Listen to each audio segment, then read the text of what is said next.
ఇట్లాంటి ఒక సిట్యుయేషన్ నేను ఫేస్ చేస్తా అని నేనైతే అసలు ఎక్స్‌పెక్ట్ జేయలే.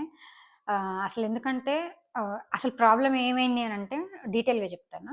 నిన్న ఈవినింగ్ 4:30 అంటే ఈరోజు సాటర్‌డే గదా! నిన్న ఫ్రైడే రోజు ఈవినింగ్ 4:30కి అట్లా నాకొక మెసేజ్ వచ్చింది. ఏంటి అనంటే, మీది వాటర్ బిల్ మేము హెచ్ఎండబ్ల్యూఎస్ఎస్‌బీ నుంచి మీరు మీరు వాటర్ బిల్ పే చేయలేదు.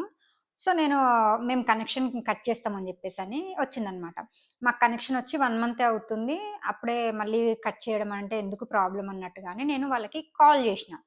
కాల్ జేస్తేను కనెక్ట్ అవ్వలేదు. మళ్ళీ తిరిగి నాకు ఒక 10, 15 మినిట్స్ తర్వాత వాళ్ళే నాకు కాల్ జేషినారు. ఏమని మీరిట్లా వాటర్ బిల్ పే చేయలేదు. అంటే మీకేం మెసేజ్ వచ్చింది నాకు ఎగ్జాక్ట్‌గా జెప్పండి అని అడిగినారు. అడిగితే ఇలా సో అండ్ సో మీరు వాటర్ బిల్ పే చేయలేదు. సో, మేము కట్ జేస్తున్నామని వచ్చిందండి అనంటే, మీది క్యాన్ నంబర్ జెప్పమన్నారు. సరే అని నేను క్యాన్ నంబర్ జెప్పిన. క్యాన్ నంబర్ జెప్పినంక okay. So and so area గదా! సో అండ్ సో మీ హస్బెండ్ పేరు గదా! మీరు వాటర్ బిల్ పే జేయాలి. అందుకోసమే మీకు ఈ మెసేజ్ వచ్చింది అని అన్నారు. మరిప్పుడు పే జేయడం ఎట్లా ఏంటి అని నేను డీటెయిల్స్ అడుగుతున్నా. ఎందుకంటే మాది కొత్త కనెక్షన్. మేము 1 మంత్ కింద తీసుకున్నాము. ప్రగతి నగర్ ఏరియాలో వాటర్ కనెక్షన్ రావడం అంటే, అది ఎంత హ్యాపీనెస్ అంటే, ఇంక మళ్ళీ దాన్ని కట్ జేస్తున్నామంటే దానికి డబుల్ బాధుంటది గదా! సో, అందుకోసమే ప్రాసెస్ ఏంది చెప్పండి అన్నట్టుగా నేను మాట్లాడుతున్నా. మాట్లాడుతుంటేను మీకొక నంబర్ పంపిస్తాను చూడండి అనుకుంట అన్నారు. సరే అని జెప్పేసని చూస్తుంటేను రాట్లేదు. మీది ఐఫోనా? ఆండ్రాయిడ్ ఫోనా? అని అన్నాడు. అంటేను ఐఫోన్ అండి అనంటే, లేదండి ఐఫోన్‌కి ఇవి జనరేట్ అవ్వట్లేదు. మీరు ఆండ్రాయిడ్ నంబర్ చెప్పండి ఏదైనా ఉంటే అనంటే, నేను నా బిజినెస్ నంబర్ ఏదైతే ఉందో దాన్ని జెప్పిన. అప్పటికి నాకు డౌటొస్తుంది. ఆండ్రాయిడ్‌ది ఎందుకు వస్తది. ఐఫోన్ ఎందుకు రాదని నాకు డౌటొస్తుంది.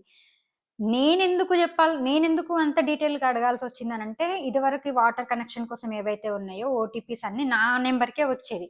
ఎందుకనంటే, మా హస్బెండ్ కొంచెం బిజీగా ఉంటారు గాబట్టి, ఓటీపీలు ఇవన్నీ చెప్పాలంటే కొంచెం కష్టమైతది గాబట్టి, తను నా నంబర్ ఇచ్చాడనమాట. సో, కనెక్షన్ కోసం వచ్చిన ఓటీపీలన్నీ నాకే వచ్చినాయి గదా! సో, కాల్ గూడా నాకే వచ్చిందేమో అన్న ఇంటెన్షన్‌తో నేను జనరల్‌గా ఇట్లాంటి వాటికి నేను రెస్పాండ్ అవ్వను. ఎందుకంటే అన్నీ మా హస్బెండే జూసుకుంటారు గాబట్టి, నేను ఇట్లాంటి వాటికి రెస్పాండ్ అవ్వను. నాకంత స్ట్రెస్ గూడా ఆయన ఇవ్వడు. ఏదున్నా తననే జూసుకుంటాడు. బట్ ఏంటనంటే, ఈ వాటర్ కనెక్షన్ కోసం నా నంబర్ ఇచ్చాడు గదా! అందుకోసమే మెసేజ్ వచ్చిందేమో. డీటెయిల్స్ ఏందో వాటర్ బిల్ ఎంతనో తెలుసుకొని ఆయనకు జెప్దాంలే అనుకోని నేను ఆయనతో కన్వర్జేషన్ జేషిన. ఏమైంది ఇంకా ఆ కన్వర్జేషన్‌లో భాగంగా నాకు ఆండ్రాయిడ్ నంబర్ చెప్పమంటే నేను ఇది బిజినెస్ నంబర్ ఏదైతే ఉందో 7794863547 ఉంది గదా! ఆ బిజినెస్ నంబర్ నేను జెప్పిన. చెప్పిన తర్వాత దానికి ఏపీకే ఫైల్ వచ్చింది. నేను ఇంకా ఏదో తొందరలో చూస్తూ అది ఏపీకే ఫైల్ గదా! ఇది అని